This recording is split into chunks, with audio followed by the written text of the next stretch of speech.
Hey everyone, I'm the Tom and welcome to my gaming channel. Today I'm gonna play another episode of Automation, the car company tycoon game, and I'm gonna build a new car. It's gonna be a mid-engine car. Excuse me. It's gonna be rear-wheel drive, and it's gonna be a practical, let's say a more practical and less sporty oriented version of a Lotus Elise or something like that. Yeah, just alright, so let's morph the body a little bit. Yeah, I'm gonna show you a little bit later what I'm on about. So let's just make it yellow. There we go. Start with the lip, just like you would with your girlfriend. And alright, that's the lip. Let me just move it down a little bit. Right, and then we need a big grill, but not something overly aggressive. Like so. And then I'm gonna choose some vents and stretch them. There we go. Put some fog lights in there, a little bit smaller. And then I'm gonna design the headlights. I'm gonna choose these vents, make them a little bit bigger and a bit longer. And then I'm gonna put the badge like right there, which is a common place for the badge on modern mid-engine supercars. Just a quick reminder that this is actually still pretty sporty, but not just not as, you know, not as firm or something like a Lotus Elise. And I'm just gonna go for these. It's a little bit too big. And let's talk about a real life car for a second. You guys probably know the Morgan freewheeler, right? It looks fun, it sounds good, and it's reasonably priced, let's just say that. But honestly, I think they really have to retune that engine, because it's a 2-liter V2 and there's nothing wrong with that per se. But let me just move this a little bit further here. But it only makes 140 Newton meters. That's just, I have no idea how that's even possible for a 2-liter, and well, 82 horsepower. Well, alright, you can argue for economy reasons or something. No, despite the car being so weak and only 525 kilograms light, it uses 9.3 liters per 100 kilometers. That's more than a BMW 328i. From the early 2000s with the 2.8 liter straight 6 engine. I mean, come on. I would so the bottom line of this is I definitely wouldn't buy that Morgan freewheeler, even though it looks fun, even if I had the money, because yet that engine is, well, shall I say, pretty bad, to be nice. And I've seen it on Top Gear and thought, you know, this looks fun, and I'm gonna look up the stats, how much it costs and all that stuff, and then all of a sudden I realized that, oh my god, is this actually true what they write there? But it was the official, then I went to the official Morgan page and checked out the stats of the freewheeler, and goddamn, that is a bad engine. So let's go on with the design here. Gonna choose some vents right there.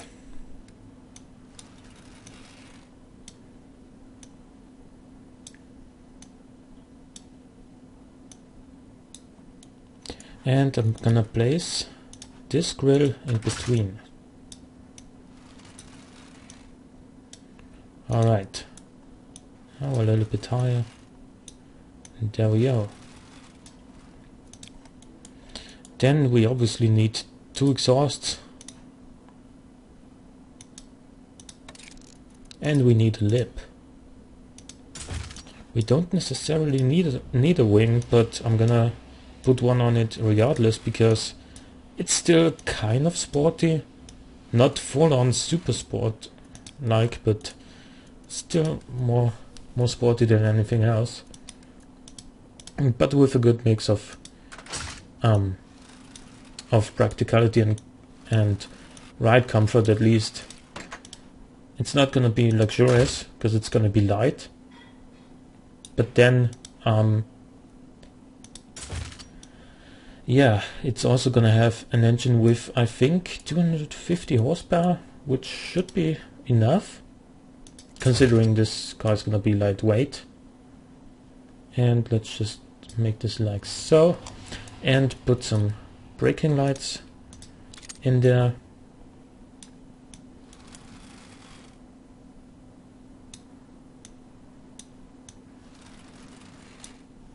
One and 2.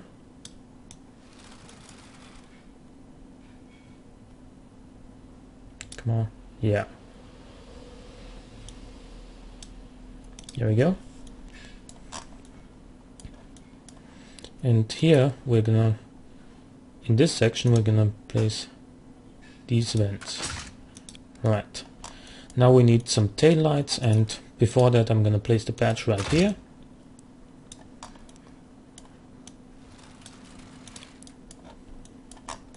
And how am I gonna make them? I'm gonna make like a white one right here.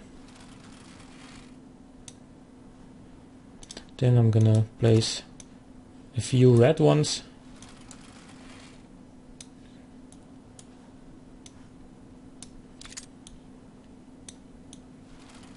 Just keeping it kind of simple.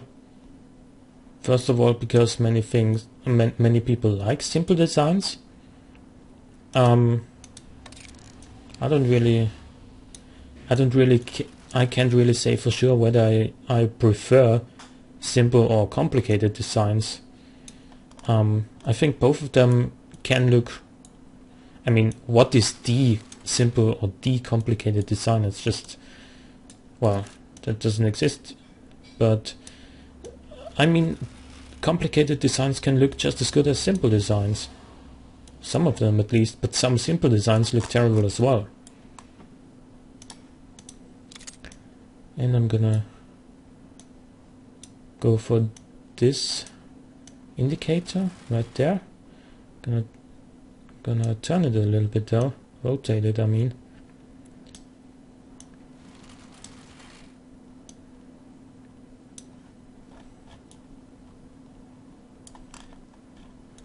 And there we go. Then we have our number plate, like right there. And there we go.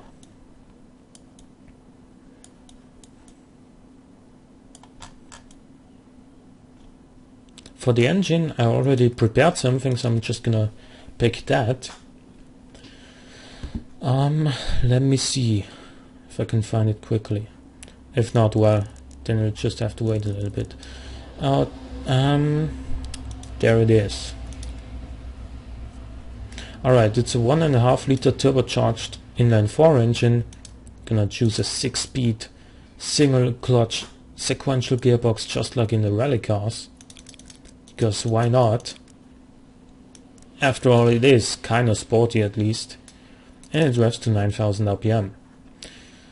Top speed is 245 kilometers an hour. We don't need more than that. Oh, I forgot to flat the wheel launchers, but shouldn't be a big problem. Yeah, that's wide enough. 255's rear. That's definitely wide enough. 620 and 16-inch rims should do the job. 6 piston brakes, you know, to make it safer. Actually, you know what? I forgot something. I forgot the wings, because you can make something rather cool if you use this wing and just stretch it there. There we go. This That's like a bar across there. And that's, I think it looks pretty decent. In my opinion, at least. Excuse me. So let's just put it there. Alright. There we go. And just a trim. Gonna go to downforce.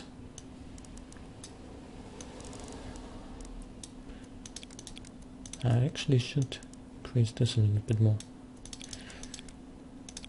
So there we go. We're gonna increase front downforce because it's gonna be terrible because the engine is in the rear. In the middle at least. But now I can show you what I was on about a little bit earlier. You see, the engine is here. Alright? So back here there's enough space for a boot. And that is what I meant with practicality. And obviously here, where normally the engine would be, but obviously this is a mid-engine car, so the engine is right there. And behind that you get a boot, which you can actually use for a weekend shopping. Standard interior, less sound insulation, not that low, but like 25. Basic interior because you don't need it. Traction and stability control. Well, yeah, let's go for it. Standard safety. And let's make it just a little bit more sporty. No, not too. 1.5, yeah, that's pretty good. 3,000 or 30,000 I should say. Then 3,000 here. 2,000 here. And 3,000 here. And then let's make it right up at about 196 millimeters, 194.8. Yeah, and that makes for a car with 57.6 tameness, 54.5 sportiness, 27.8 utility, which is not that bad for a mid-engine car. Weight is less than a ton. And fuel consumption is less than 5.7 liters per 100 kilometers. Even though, yeah, the fuel economy is currently not realistic. The cars are gonna use 12% more, I believe, in the next big update. So then we would be around maybe 6.3, 6.4 liters per 100 kilometers. That's still pretty good for a car that does not to 104 seconds. Let's listen to the engine. There we go. And go to the AMW straight. Howling up to 9,000 RPM. And lagging a little bit.